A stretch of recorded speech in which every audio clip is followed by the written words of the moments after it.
Hey friends, Ash here with Gents. Hope you're doing well. Camera didn't even have time to focus on me. That's ninja-like movement. Hey friends, Ash here, Gents. How you doing? Good. About a week ago on the community tab of my YouTube channel, I asked you guys, what is your go-to summertime office or work fragrance? What's the best of the best? What's the number one? You guys commented, you guys voted, and now the top 10 fragrances from those comments and those votes will be presented back to you in list form. That's right, we're checking out the top 10 best summertime office fragrances according to you.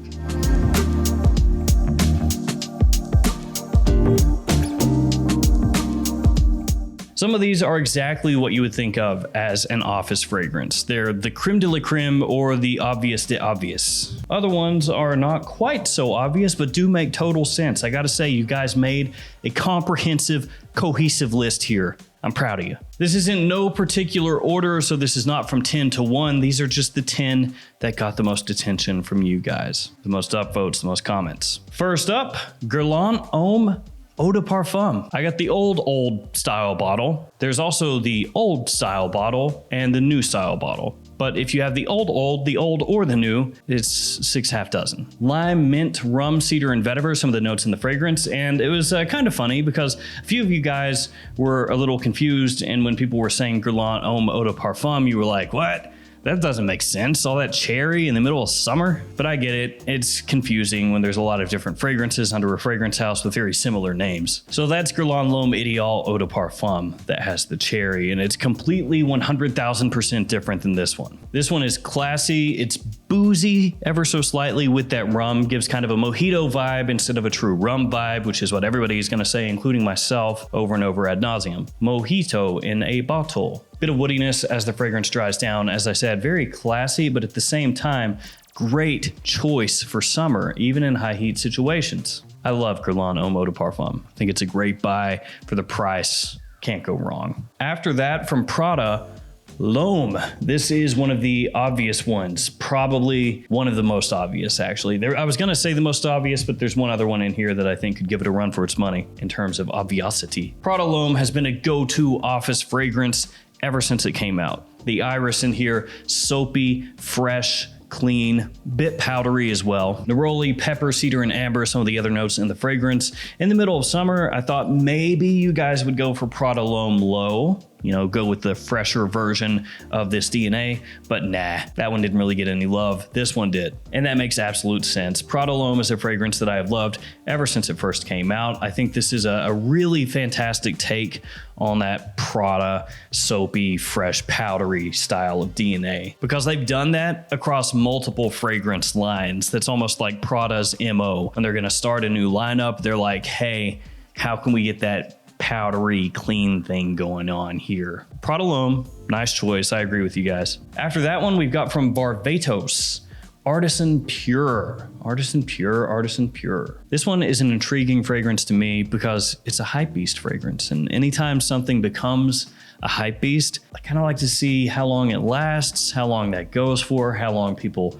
talk about it until it just kind of falls off. It's almost like a musician or something. They come out with a really big hit, and then you want to wait around and see, are they a one-hit wonder, or decades from now, are people still going to be talking about them? Artisan Pure, kind of somewhere in the middle. For Varvatos, pretty big hit as far as how much attention it got. Petitgrain, citrus, iris, and woods, some of the notes here, has kind of a white floral freshness to it, cleanliness to it, even if it's not an official note. The petitgrain gives it a great little green touch, and it melds together perfectly with the melange of citrus as soon as you spray this on. Once again, you're gonna find a little bit of a soapy cleanliness to the fragrance, not anywhere near as much as Prada L'Homme, but enough to make you smell well put together, even if, as I've said before, you aren't. We've all been there at some point in our lives. Maybe we're there right now. I really like Artisan Pure. I especially like it when you can get it for a good price. And I do think it's one of the better warm weather fragrances that Varvatos has put out. And I agree with this one as well. Good office scent. Now, this next one was a bit of a surprise. Not because I dislike it, not because I think it's not a good office fragrance. I do think it's a good office fragrance. Reason it was a surprise is a lot of people seem to hate it or hate on it. And yet, here it is, the One Grey from Dolce & Gabbana. It has the one DNA to it. You can pick it up, but it's behind this gray woodiness, hence the name gray. Most specifically, Vetiver is what you're going to pick out from this, and I frankly really like what they did with the scent. They stripped out most of the warmth from the one. They left just a little bit behind. They stripped out a lot of the spiciness from the one. They still have that tobacco leaf in here. They still have a little bit of grapefruit, bit of lavender, and actually lavender you'll see in a bunch of these fragrances coming up. But they did make it focus more on that office-safe woody scent profile. In the one lineup, the one gray is definitely kind of a random scent doing its own thing. I dig it. Now this next one was a bit of a surprise, but it makes some sense because it's the type of fragrance you can use in a lot of different situations and people are gonna like it. It's Acqua Profumo.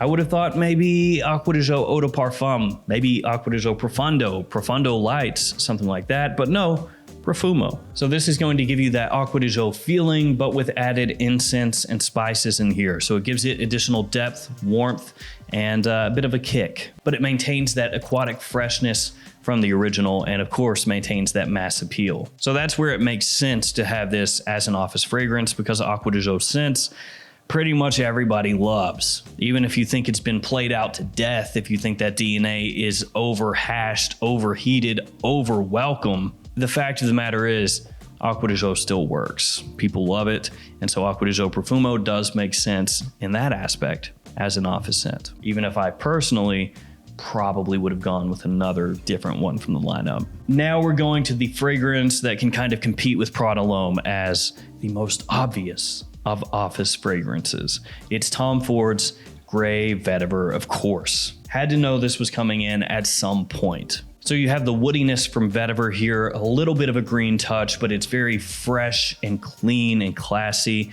and mature without smelling too mature, if that makes sense. I mean it as in it smells grown up, but it doesn't smell dated and old. Tom Ford Gray Vetiver is pricey. I mean, it's a Tom Ford. Tom Fords don't come cheap. We all know that. But man, there's not much of a discount you can get on this one. Joma Shop has a discount of $10, so that's something. As of this video, Dillard's has a 100 ml size for $195, Joma Shop for $184.99. That extra penny makes all the difference in the world. If it's at $185, you'd look at it and go, oof, that's too much. $184.99 though, I have to pick that up. Yeah. And since we're talking Joma Shop, how about using the code GENTS8 anytime you shop there? It'll give you $8 off any order over $110. So technically, that $184.99, that becomes $176.99. Oh, now we're talking. That's not so expensive. Just playing.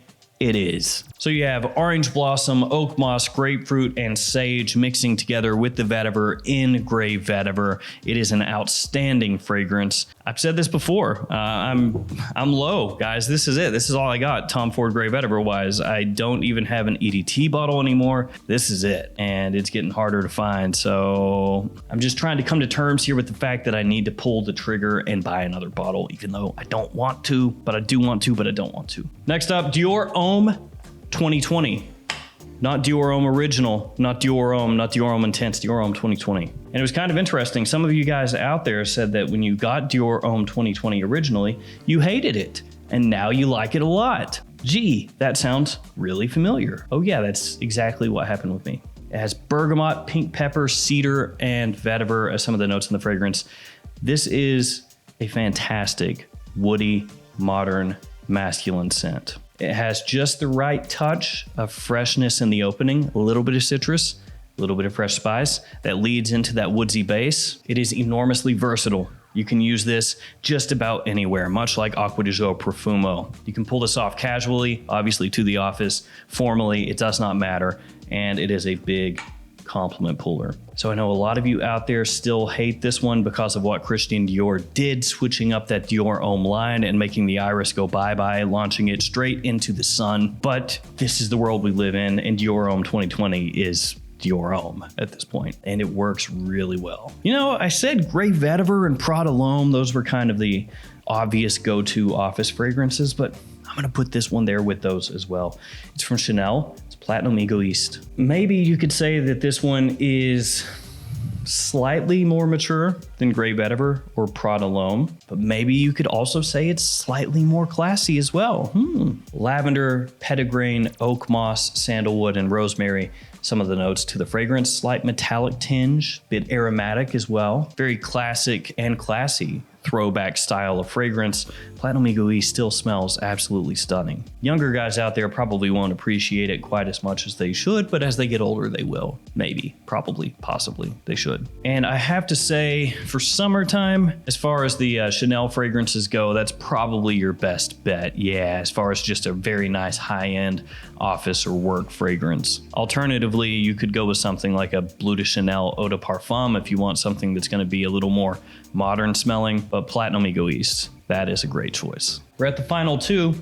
Next up, Eternity Eau de Parfum from Calvin Klein. Sage, apple, lavender, suede, and vetiver, some of the notes in the fragrance. Again, you're seeing a lot of lavender, a lot of vetiver in this list. And once again, I agree with you guys. If you're gonna go with Eternity, I would much rather go for the Eau de Parfum than the Eau de Toilette nowadays, just because, again, it's gonna have a little bit more of a modern tinge to it, a modern twist to it as compared to the original, which some people are going to think smells a bit played out or dated. The additional sweetness that you're gonna pick up from the Eau de Parfum does give it a little more of a mass appeal. Nowadays, I would say a little bit more of a compliment factor. And as we all know, Calvin Klein is a brand that gets discounted heavily. So that bodes well for those of us that don't want to spend too much money. And we're gonna wrap things up with an Acqua di Parma. It is Colonia Essenza. And actually a number of Acqua di Parma fragrances were selected. So it was kind of difficult to pick out which one to use for the video here.